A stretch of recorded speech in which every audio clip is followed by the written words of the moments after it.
Pois então, voltando aqui ao nosso rei, então o rei em Israel, o rei Jorão, olha como eles fazem o resumo. Jorão, filho de Acabe, ficou rei de Israel em Samaria no 18º ano de Josafá, no Reino do Sul, reinando 12 anos. Ele praticou o que desagrada ao Senhor.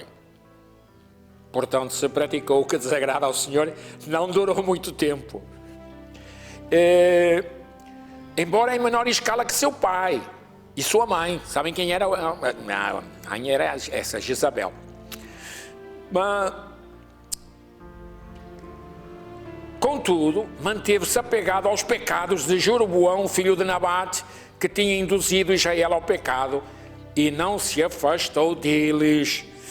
Então aí isso vem a luta com os moabitas, a intervenção de Eliseu nesta luta com os moabitas. A seguir, os reis de Israel, Judá e Edom se puseram em marcha, mas depois que fizeram um giro de 7 dias, veio a faltar água para a tropa e os animais. Aí lembram que os inimigos são assírios que já estão baixando e começando a se guerrear. O rei de Israel e o reino de Jerusalém, de Judá, se unem para se proteger dos assírios. Mesmo assim, a coisa não é fácil, porque a Síria era uma potência e estava começando a invadir. Então, aqui vai haver grande confusão, mas há uma intervenção de Eliseu em favor do povo. Ora, vamos então ver, o rei de Israel, Josafá e o rei de Edom desceram a essa luta. Aí eu vou ler. Eliseu replicou: pela vida do Senhor Todo-Poderoso, a quem eu sirvo, não fosse pelo respeito que tenho pelo rei de Judá, eu não vos ajudaria. Mas, procurai-me um tocador de lira. Enquanto o músico dedilhava o instrumento, a mão do Senhor tomou conta de Eliseu. E então disse: assim fala o Senhor de Eliseu: abri covas em toda a extensão deste vale, pois assim fala o Senhor: não percebereis vento nem vereis chuva, e contudo este vale ficará cheio de água, de modo que possais beber vós mesmos, os rebanhos e animais. Mas isto ainda parece pouco ao Senhor, Ele entregará também os moabitas em vossas mãos. E pronto. Então aí acontece a batalha, os moabitas perderam a batalha, e então vem o capítulo 4, que é de novo uma história que vocês conhecem. A mulher de um dos filhos dos profetas fez um apelo a Eliseu, dizendo: teu criado, meu marido, está morto, e tu bem sabes que era homem religioso. Agora veio o credor para levar consigo como escravos os meus filhos. Eliseu lhe retrucou: o que posso fazer por ti? Diz-me, o que é que tu tens em casa? E ela respondeu: só tenho em casa um restinho de azeite para me perfumar. O profeta respondeu: vai pedir emprestado a todos os vizinhos uma vasilha vazia, e não sejam poucas, vasilhas vazias, e não poucas. Em seguida, volta, tranca-te em casa com o teu filho, derrama azeite em todas essas vasilhas, e à medida que fores enchendo, põe-nas de lado. A viúva se retirou, fechou a porta, atrás de si e dos filhos, e Eliseu passava as vasilhas enquanto ela as ia enchendo. Quando todas as vasilhas estavam cheias, ela disse ao filho: passa-me ainda um recipiente. Mas ele respondeu: não tem mais. Então o azeite parou de correr. E depois foi contar ao homem de Deus. E este disse: vai vender o azeite e paga a tua dívida com o teu cobrador. Assim, tu e os teus filhos poderão viver. Estão vendo? Era uma dívida. E Eliseu vai dizer assim: olha, faz assim, assim, assim. Pega todas as vasilhas, acho que aqui era as garrafas PET, se fosse no tempo de hoje, e encheu tudinho. A mãe diz, meu filho, traz mais. Não, mamãe, já não tem mais vasilha nenhuma. Então ela foi, vendeu o azeite e deu o suficiente para pagar toda a dívida dela. Este Eliseu era qualquer coisa, hein? Pena que não tem agora aqui um Eliseu. Os padres agora são muito michurucas nessas coisas. Certo dia, Eliseu passou por Sunam. Lá morava uma senhora rica, insistiu em convidá-lo. Todas as vezes que ela passava, entrava para tomar a refeição. Eu já contei esta história, ainda há pouco. Certa vez a mulher disse ao seu marido, olha, eu tenho certeza que este é um homem de Deus, por que não fazemos um pequeno terraço, um quarto de alvenaria para ele? Vamos colocar lá uma cama, uma mesa, uma cadeira e um candeeiro para ele. Assim, quando ele vier aqui, pode retirar-se nessa casa. Já contei esta história, então ela vai receber a bênção. Estamos no capítulo 4, eu vou pular então o capítulo 4, porque já vimos que o homem de Deus faz coisas extraordinárias e faz com que ela seja mãe. Agora temos o filho a ressurreição. Eliseu faz uma ressurreição, como Jesus Cristo fez. Quando o menino cresceu, um dia, esse tal menino que o Eliseu tinha prometido para ela. Procurou o pai do menino que estava com os ceifadores. A certa altura disse ao pai, minha cabeça, minha cabeça. Então o pai disse a um dos empregados, leva este menino para a mãe dele. E ele o pegou, levou à mãe, ficou sobre os joelhos da mãe até ao meio-dia. E depois morreu. Deve ter sido uma doença rápida. Ela subiu e colocou na cama onde o homem de Deus costumava deitar. Aí depois ela trancou a porta e saiu. Mandou chamar então o marido e disse, por favor, manda-me um empregado numa jumenta. Preciso ir correndo ao encontro do homem de Deus. E ele perguntou, mas por que queres ir visitá-lo hoje? Não é lua nova, não é sábado. Mas ela respondeu, não te preocupes. Aí nós já sabemos o que é que ela queria, não é? Só que ela não falou para o marido que o filho tinha morrido. Interessante, não é?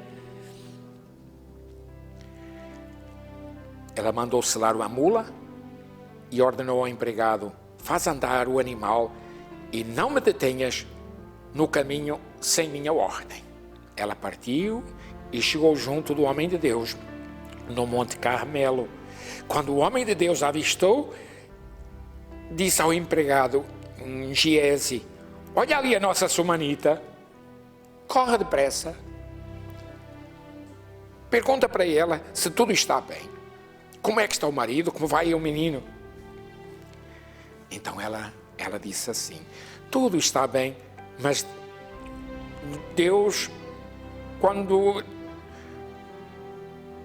tirou-me, abraçou, tudo bem, mas quando chegou junto do homem de Deus, no monte, ela abraçou-lhe os pés.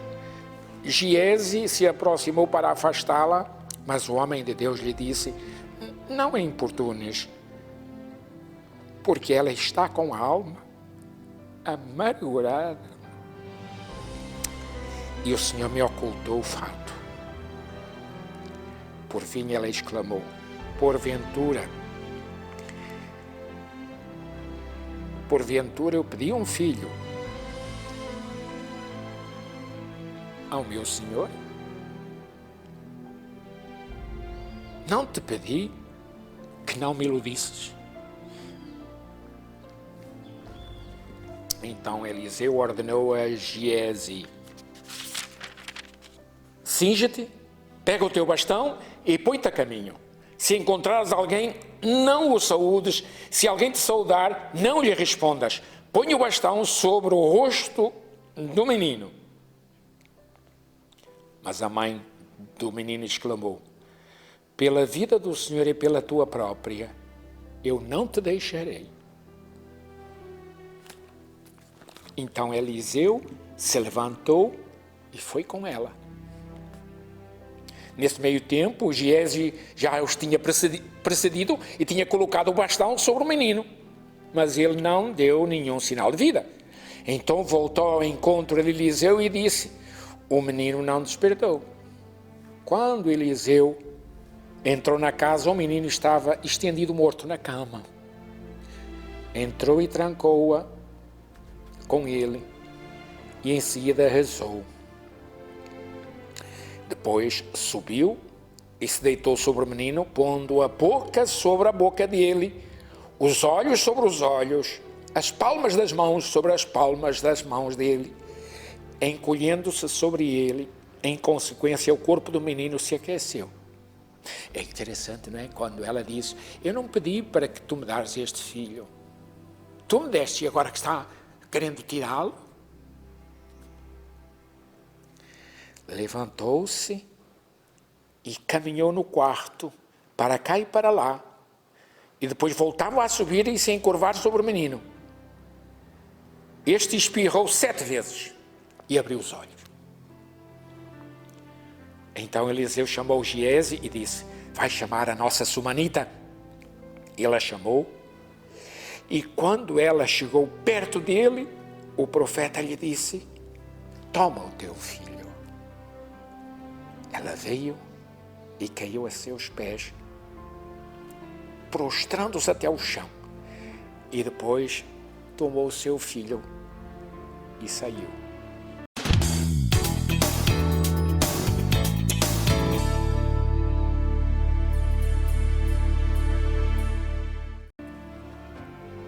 Então, aqui está a história de como Eliseu faz o milagre da ressurreição dessa criança. Foi meio mais complicado que Jesus, não é? Jesus só disse: Talita cum, te levanta, e se levantou. Aqui o pobre do Eliseu teve que aquecer o corpo do menino e depois se encostava, acho que fez boca a boca lá com o menino. Foi uma coisa mais complicada.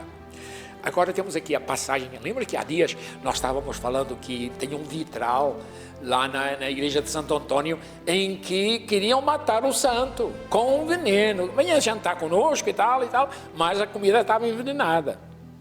Pois não pensem que é só com Santo Antônio que essas coisas aconteceram.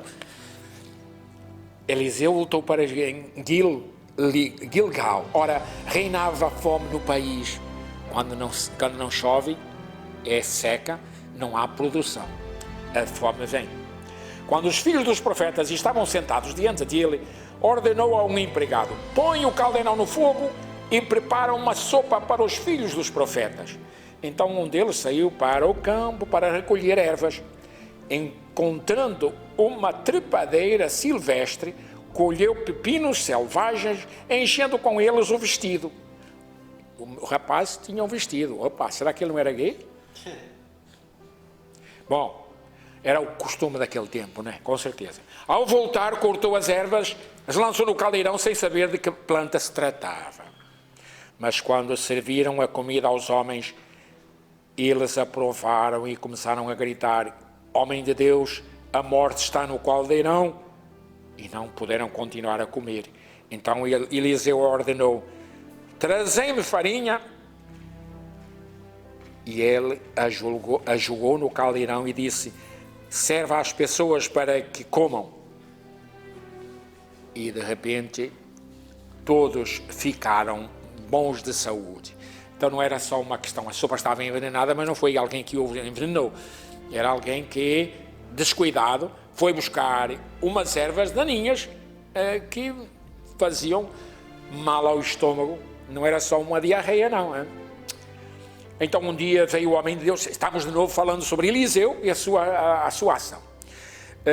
Um dia veio um homem de Baal-Salisa, trouxe ao homem de Deus pão das primícias e 20 pães de cevada e grãos recém-colhidos. O profeta ordenou ao empregado: oferece-os ao pessoal. E ele respondeu: como vou servi-los a 100 pessoas? Mas o profeta insistiu: oferece-os às pessoas para que comam. Pois assim fala o Senhor: eles comerão e ainda deixarão sobras. Então o empregado distribuiu o pão às pessoas presentes, eles comeram e ainda deixaram sobras como o Senhor tinha predito. Será que não vos lembra de nada esta passagem? Eliseu ressuscita uma criança, como Jesus faz, e agora faz uma multiplicação dos pães, tal como Jesus faz, né? Aí sim nós podemos ver o paralelo. O homem de Deus faz as coisas que depois Jesus, o Filho de Deus, faz com muito mais amplitude. E agora nós temos o capítulo 5. E no capítulo 5 eu não vou ler porque eu sei de cor e vocês também sabem de cor, só que vocês não lembram. No capítulo 5 é a cura do sírio Naamã. Esta passagem é importante porque Jesus vai dizer, em Israel havia muito, mas muito homem leproso. Mas quem foi curado da lepra foi um pagão. E sabe onde ele era? Da Síria. Da Síria. Então, um povo inimigo. Então vem a história então do sírio.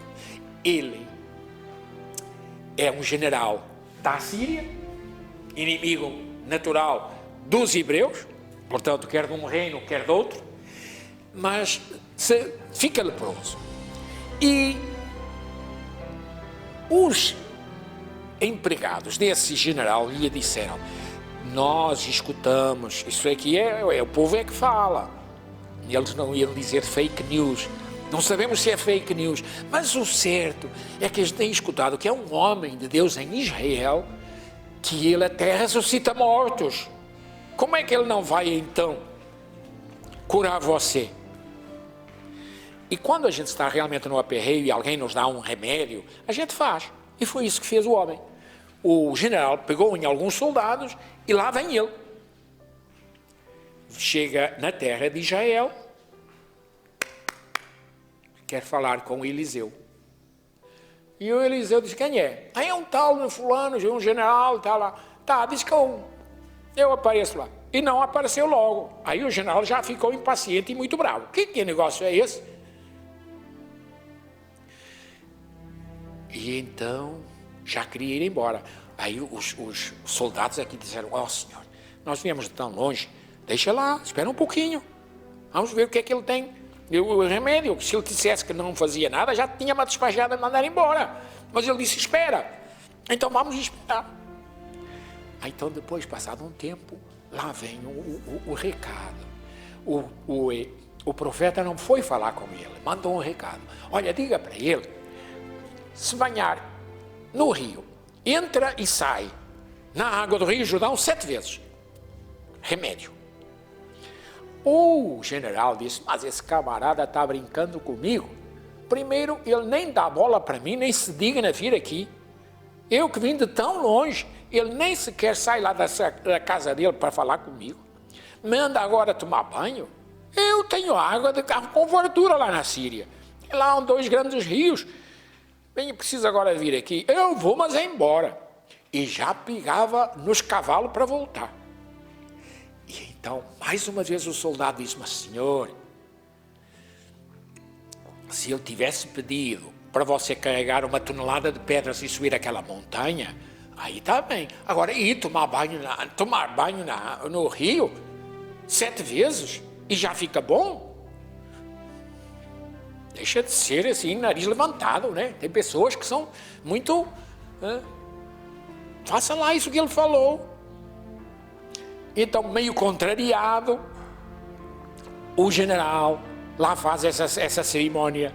Entra na água, sai da água, entra na água, sai da água. E na 7ª vez que ele saiu da água, a pele ficou boa. Aí sim, aí ele diz, esse homem tem um Deus poderoso. É ele que eu quero servir. Então quis também dar como recompensa, porque ele, entre os cavalos e as mulas que ele tinha trazido, trazia também um bocado de dinheiro. E queria dar para ele uma recompensa. Como a consulta médica tem direito. Mas o profeta disse, nem pensar. Mas nem pensar. Eu recebi de Deus, é a Deus que tu tens que agradecer, não a mim. Eu recebi de graça, eu dou de graça. E então ele diz, então eu tenho que seguir o Deus que tu segues, como é ele. E então, com a catequese que ele recebeu, ele diz, olha, é o Deus de Abraão, de Isaac e Jacó. E então o general diz, eu vou para a minha terra, mas eu quero servir a esse Deus. E para que eu tenha uma boa benção, eu vou levar um pouco de terra e vou colocar no meu terreno, em cima da terra, para que quando eu precisar de rezar a Javé, eu tenha a terra consagrada do povo hebreu, para eu ser atendido. E assim, ele se tornou um seguidor de Javé.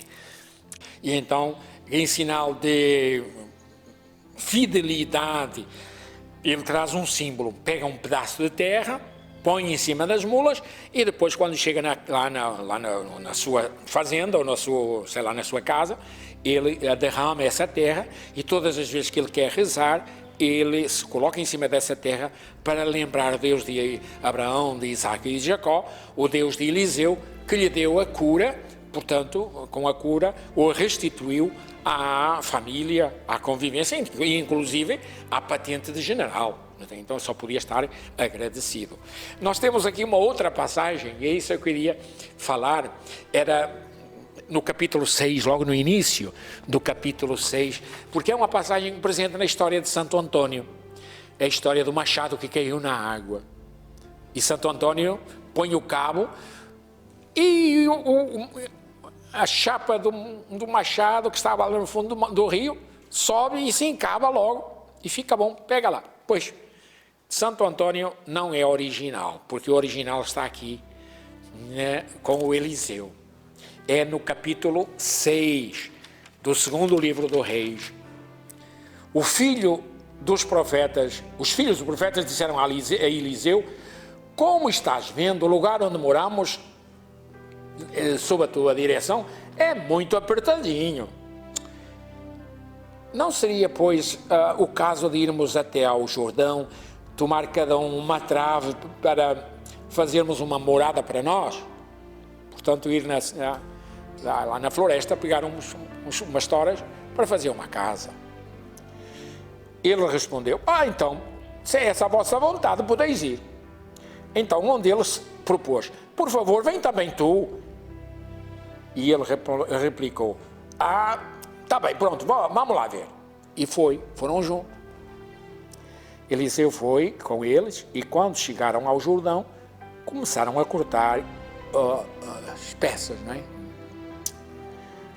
Enquanto um deles estava derrubando, a lâmina do ferro do machado caiu na água. E o homem exclamou, ai meu senhor, e ainda por cima o machado era emprestado. O homem de Deus respondeu, aonde é que ele caiu? Quando o outro lhe mostrou o lugar, Eliseu cortou um pedaço de pau e o jogou para o lugar, fazendo vir à tona o ferro. Eliseu disse, agarra-o. E ele estendeu a mão e o apanhou. Temos então aqui mais um milagre de Eliseu.